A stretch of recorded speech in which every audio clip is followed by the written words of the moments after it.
Where is the state of Palestine? It's a simple question with a complex answer.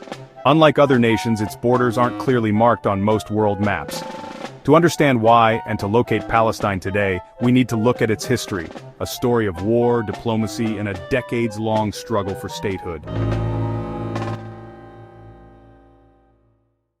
Our first stop is 1947. The United Nations proposed a partition plan, seen here, to create two independent states.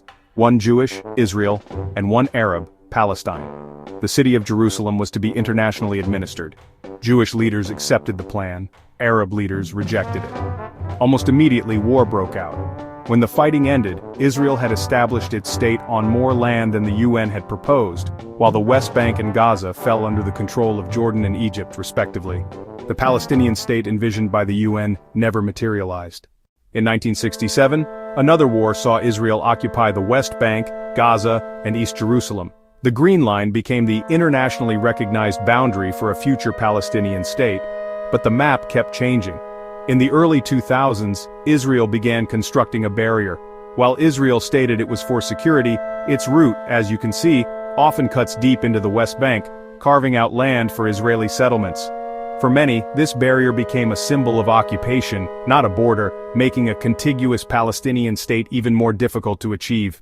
This brings us to the present. For decades, the goal has been a two-state solution, but negotiations have repeatedly stalled. Recently, we've seen a major diplomatic shift. In late 2024 and 2025, a wave of Western nations, including the UK, Canada, and France, formally recognized the state of Palestine. They joined over 140 other UN members.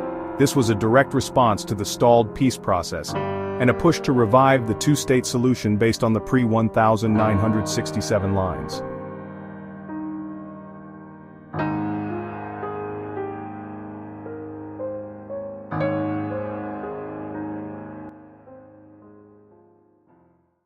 So, where is the state of Palestine? Diplomatically, it exists. It is recognized by the majority of the world's nations, but on the ground, its final borders are not yet set. It's a nation in waiting, its territory still fragmented by the realities of the barrier, settlements, and occupation. The recent recognitions are a powerful political statement, but the final map of Palestine can only be drawn through a lasting agreement between Israelis and Palestinians themselves.